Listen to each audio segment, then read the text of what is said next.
이번 주 중엔 설 명절이 있어서 가족들이 고향으로 오고 가게 됩니다. 코로나19 상황이어서 이번 설은 예년과는 달리 많은 분들이 고향에 직접 가지 못하고 영상으로 또 전화로 우편물로 소식을 주고받는다고 합니다. 어떤 방법이든 가족들이 함께 삶을 나눌 수 있는 그런 기회가 된다는 것은 하나님께서 우리에게 주신 선물입니다.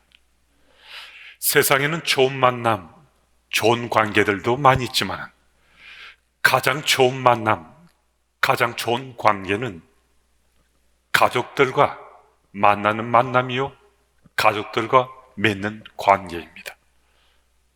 가족보다 더 소중하고 가치 있는 우리 만남과 관계는 세상 속에 없다는 겁니다. 가족들이 가장 소중하다는 겁니다. 그런데 우리 현실은 그 소중한 가족들 사이에 이런저런 갈등과 아픔으로 참 힘들어하며 지낸다는 겁니다. 그만큼 더 사랑하고 더 소중한 가족이기 때문에 받는 상처가 더 커서 상실감이 우리를 고통스럽게 한다는 겁니다. 그래서 가족들이 준 상처는 더 우리를 아프게 해서 일상 속에 우리의 삶이 정말 어떻게 해야 될지 모를 정도로 우리를 고통 속에 밀어넣는다는 겁니다. 여러분, 이번 설 명절도 우리는 가족들을 만납니다. 가족 가운데는 만남을 기다릴 수 있는 그런 가족들도 있지만은 만남 자체가 부담스러운 그런 가족들도 있을 수 있습니다. 그렇지만 우리는 가족이니까 이번 명절에도 함께 만나게 되잖아요. 이번 명절에 함께 만났는데 만약에 아직까지 서로 간에 그 관계가 부담스러우시다면 이번 이 명절은 우리에게 기회일 수 있습니다. 찬스가 될 수 있습니다. 어떤 기회란 말인가? 가족의 소중함을 일깨움받고 다시 한 번 더 가족을 사랑하는 이 사랑함을 회복할 수 있는 기회가 될 수 있습니다. 이런저런 이유로 또 이런저런 상황으로 뒤로 미루셔서는 되지 않습니다. 이번 명절 같은 이런 가족들이 만날 수 있는 이런 자리가 우리에게 내년에도 우리의 주어지는가? 그렇지 않습니다. 우리 어느 누구라 하더라도 이런 만남의 자리가 내년에도 보장된 사람 없습니다. 단지 올해 이번 명절, 이번 기회만 우리에게 보장되어 있습니다.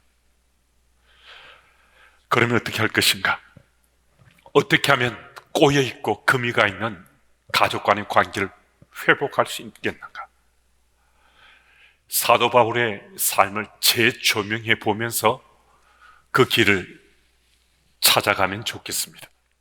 지금 바울은 로마 감옥에 갇힌 상태인데 이번에 토건 이전에 바울이 로마로 끌려와서 가택연금 당했던 그 상태와는 아주 분위기가 다릅니다.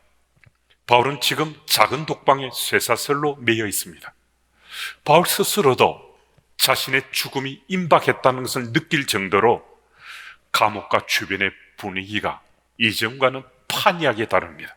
그래서 바울은 순교를 직감하고 신앙의 아들인 디모데에게 마치 유언을 하는 심령으로 이 글을 써보냅니다. 11절 말씀을 제가 읽습니다. 누가만 나와 함께 있느니라. 내가 올 때에 마가를 데리고 오라. 그가 나의 일에 유익하니라. 이 구절에 우리 눈에 쏙 들어오는 이름이 있습니다. 마가입니다. 그리고 이어진 내용을 보면요, 마가 바울에게 아주 유익한 일을 하고 있다라고 말해주고 있습니다. 이 구절을 보면서 마가가 언제부터 바울에게 유익한 사람이 되었는가 라고 묻고 싶은 분이 상당수가 계실 수 있습니다. 그럼 마가가 누굽니까?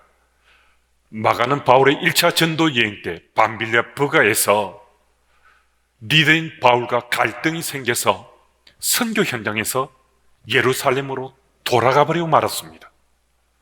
한 팀이 선교를 하다가 서로 간에 갈등이 생기면요, 더욱이 니드와 다툼이 생기면, 그리고 그가 돌아가 버리면 그 선교팀은 엉망진창이 되어버립니다. 이로 인해서 바울이 얼마나 마음이 상했는지, 또 그 마음이 얼마나 불편했는지, 바울이 2차 전도 여행을 하는 그 현장을 보면요, 바울의 그 마음을 우리 능히 읽어볼 수 있습니다. 사도행전 15장 37절에 41절 말씀입니다. 바나바는 마가라 하는 요한도 데리고 가고자 하나 바울은 밤빌리아에서 자기들을 떠나 함께 일하러 가지 아니한 자를 데리고 가는 것이 옳지 않다 하여 서로 심히 다투어 피차 갈랐으니 바나바는 마가를 데리고 배 타고 구브로로 가고 바울은 실라를 택한 후에 형제들에게 주의 은혜의 부탁함을 받고 떠나 수리아와 길리기아로 다니며 교회들을 견고하게 하니라. 바울에게 있어서 바나바는 은인입니다. 바울이 회심했습니다. 그런데 바울이 예수 믿는 자를 핍박하고 박해한 것이 초대교회 공동체에는 마치 낙인 찍히듯이 그 이름이 악한 자의 이름으로 회자되었습니다. 그래서 바울이 회심했다 하지만은 안 믿어주는 거예요. 더욱이 초대 공동체의 리더들은요, 바울의 회심에 대해서 그것은 술책이라고, 믿을 수 없는 일이라고 아예 만남조차 거부해버립니다. 그때 바나바가 나서서 바울을 데리고 초대교회 리더들 만나게 해주고, 바울이 회심한 것이 진짜라고, 바울은 정말 예수 그리스도를 구주로 믿고 그의 삶이 온전히 주께로 바뀌게 됐다고 보증을 해준 사람, 그가 바나바였습니다. 그리고 이 바울이 아웃사이더가 되어서 자신의 고향 다소에 내려가 은거하고 있었습니다. 장기간 그가 은거에 빠졌을 때, 그때 바나바는 안디옥 교회의 유일한 리더였습니다. 안디옥 교회 이름이 세상 속에 퍼져나갔습니다. 많은 사람들이 안디옥 교회 이름을 들으면서 감동받았습니다. 그때 바나바가 바울을 생각하고 그의 고향 다소까지 직접 찾아가서 바울을 데려와 안디옥에 또 한 사람 리더로 세운 사람이 이 바나바입니다. 바울은 이 안디옥 교회 사역을 통해서 예수님의 12제자의 버금갈 수 있는 리더십을 가져와서 많은 사람들에게 사도로서 사역을 시작할 수 있었습니다. 무슨 얘기입니까? 바나바는 바울의 영적 스승이고 바나바는 바울에게 은인 중에 은인이었다는 겁니다. 그런 바울이 바나바 다툰다는 거, 이거 있을 수 없는 일이잖아요. 상식선에서 자신의 그런 은혜를 베풀고 선생님인 바나바와 다툰다, 이건 가능한 일 아니잖아요. 그런데 바울이 바나바와 다투었는데 사도행전은 15장 말씀을 통해 심히 다투었다라고 말할 정도입니다. 무슨 얘기입니까? 무엇인가 그들 사이에 걸림이 되는 것이 있었는데, 바울이 2차 전도 여행을 떠나던 그 현장을 보면 그 중심에 그들 사이에 마가가 있었습니다.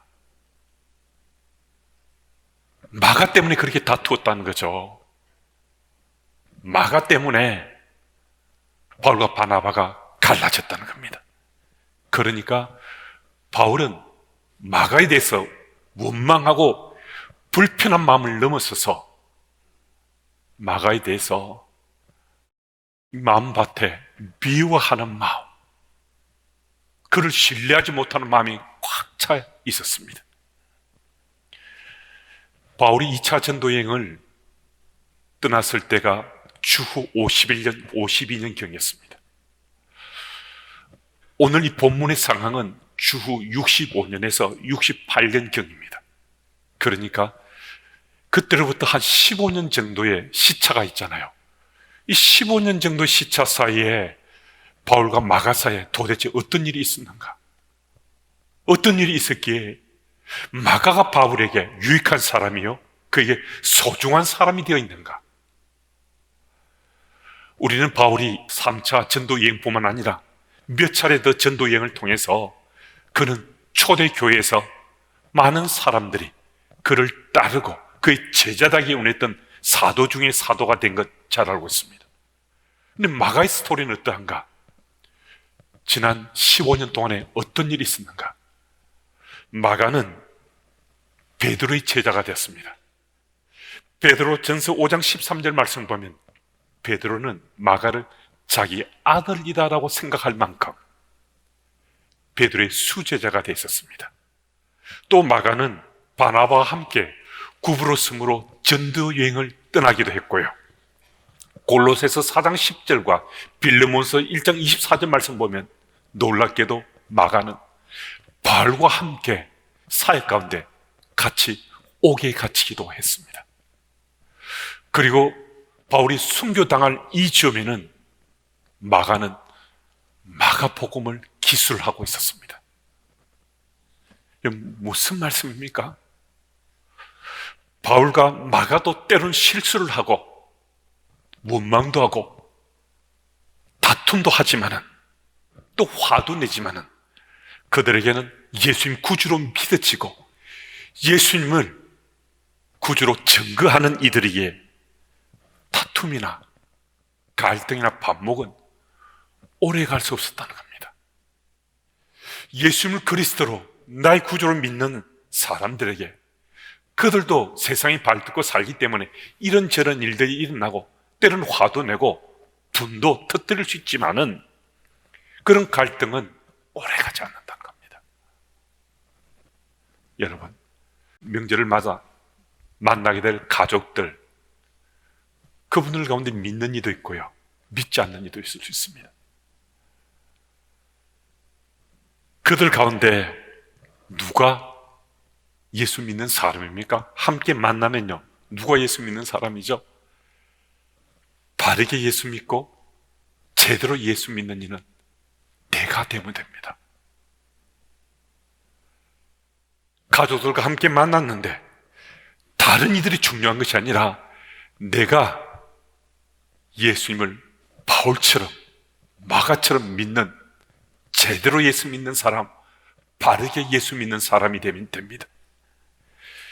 내가 예수님을 제대로 믿는 사람이니까, 바르게 믿는이니까 내가 바울이 되고 내가 마가가 돼서 가족을 만나면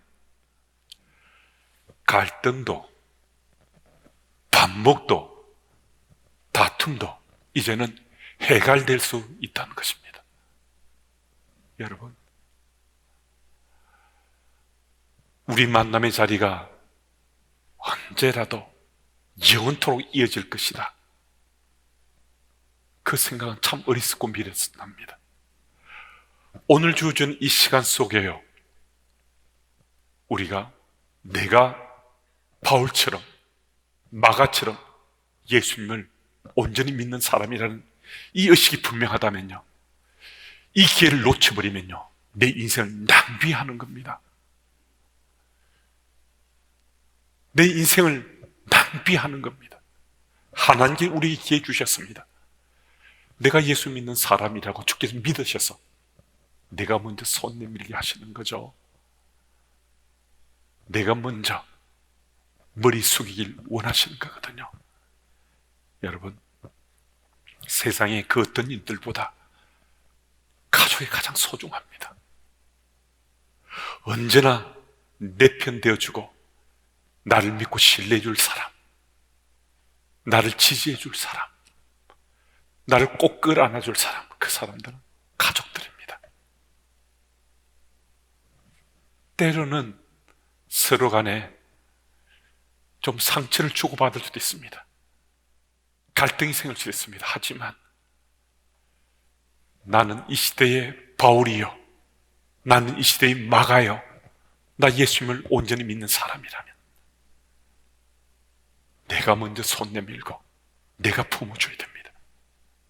이 사실을 꼭 기억해서 소중한 사람, 소중한 가족들 외면하거나 멀리하는, 그래서 내 인생을 낭비하고 탕진해버리는 어리선자가 되지 말아야 합니다. 주의 손 붙잡으시면 이번 명절에 소중한 사람들과 만남의 자리가 정말 행복한 자리 될 수 있습니다. 16절 말씀을 제가 읽습니다. 내가 처음 변명할 때에 나와 함께 한 자가 하나도 없고 다 나를 버렸으나 그들에게 허물을 돌리지 않기를 원하노라. 바울이 재판을 받을 때 바울을 변호해 주는 사람이 한 사람도 없었다는 겁니다. 모두가 바울을 버렸습니다. 그런데 16절 말씀 보면 그들 모두 바울을 버렸지만 바울은 그들을 원망하지 않는다고, 그들의 허물을 돌리지 않는다고 말씀합니다. 여기서 우리가 기억이 될 것은요, 바울을 외면하고 바울을 버린 사람들은 이전에 바울 가장 가까이 있었던 사람들이었습니다. 바울이 이제 나이가 70 정도 되고 나이가 많아 늙었을 뿐만 아니라 바울이 감옥에서 석방될 가능성이 거의 없다는 것이 알려졌을 때 가까이 있는 사람들 거의 모두가 다 떠나갔습니다. 그럼에도 바울은 그들을 원망하지 않습니다. 그들을 비난하지 않습니다. 바울은 천사인가? 바울의 성품이 예수님과 똑같은가? 이건 그렇지 않습니다. 바울은 때로는 화를 내고 때로는 분노하고 때로는 불평하고 때로는 다투기도 했던 우리와 성품이 똑같은 사람입니다. 그럼에도 그가 이런 외면과 버림에 대해서도 그들을 원망하지 않고 그들의 허물을 돌리지 않는 것은 참 놀라운데요, 어떻게 바울이 이렇게 반응할 수 있었는가? 17절 말씀 전반부입니다. 주께서 내 곁에 서서 나에게 힘을 주시면, 또 18절 전반부입니다. 주께서 나를 모든 악한 일에서 건져내시고 또 그의 천국에 들어가도록 구원하시려니. 쇠쇠슬에 매여 있는 감옥 속에서도 가까이 있는 사람들이 자신을 버렸을 때도 바로 그 현장에 주께서 바울 곁에 서셔서 힘을 주심을 바울이 믿었습니다. 하나님께서 바울을 너는 천국에 들어갈 사람이다라고 인정해 주셨습니다. 여러분, 하나님께서 우리 곁에 서셔서 힘을 주심을 믿으십니까? 여러분들은 천국에 입성할 사람임을 믿으십니까? 이 믿음이 있으면 여러분들도 저도 참 복 있는 사람입니다. 우리 곁에 서서 힘을 주시는 나의 주님이 계십니다. 내게 너는 영원한 하나님 나라에 들어갈 인생이라고 우리 인정해 주시는 주님이 계십니다. 그러시다면 가족들 중에 누군가가 나를 원망하고 나를 불편하게 하고 내게 상처를 주었다 하더라도 내 곁에 서서 힘을 주시는 나의 주님이 계시고 내 인생에 대해서 영원한 하나님 나라에 들어갈 사람이라고 인정해 주신 주님이 계신데 내 주변 이들, 가족들이 설령 나를 힘들게 하고 아프게 한다 하더라도 나도 맞대응하고 함께 그들과 다투어야 이게 직성이 풀리는 것인가? 여러분, 그거 아니지 않습니까? 여러분, 내가 변하면요, 내가 달라지면요, 나로 원망케 하고 나로 아프게 하고 나로 상처 입게 한 이들, 그들도요 내가 변한 것 압니다. 내가 내 곁에 서서 힘을 주시는 주님이 믿어지고 나는 천국에 들어갈 자로 인정받은 자로 내가 믿고 살아가면요, 그래서 내가 변해서 그들에게 손 내밀면요, 그들은 처음엔 손을 뿌리칠 수도 있습니다. 외면할 수도 있습니다. 하지만 그들은 압니다. 내가 어떤 사람이라고요? 우리 어떤 사람이라고요? 주께서 내 곁에 서서 힘을 주시는 그 사람이 바로 냅니다. 내가 천국에 입성할 자를 인정해 주신 주님이 나의 주님이심을 믿고 사는 이가 바로 나라는 것을 그들이 압니다. 그럼 어떻게 할 것인가? 내가 손 내미는 겁니다. 내가 무릎이라도 꿇는 겁니다. 내가 꼭 끌어안아 주는 겁니다. 여러분, 한 번 뿌리치고 두 번 외면하고 세 번 무시했다 하더라도요, 내가 누구라고요? 우리가 누구라고요? 주께서 내 곁에 서서 힘을 주시는 이 영원한 하나님 나라에 들어갈 자로 인정받으니, 이 사실이 잊혀지지 않고 계속 내 속에서 대세임이 되면요, 우리는 그때도 손 내밀 수 있습니다. 여러분, 이번 명절 우리의 주어진 이 기회 놓치지 마시고, 이 시간이 낭비된 시간 되게 하지 마시고, 주어진 이 찬스 다시 한 번 더 가족들이 소중함을 일깨움받으시고 아름다운 가족 사랑을 회복하는 특별한 기회로 삼으시는, 또 맞으시는 우리 주님의 교회 가족들 다 되시길 바랍니다. 분명히 도와주십니다. 누가 도와주신다고요? 하나님께서 도와주십니다. 하나님께 도와주셔서 우리 가족이, 우리 가정이 더 행복한 가족들 될 수 있도록 주께서 역사하심을 꼭 믿으시고 복된 명절 맞으시기를 축복합니다.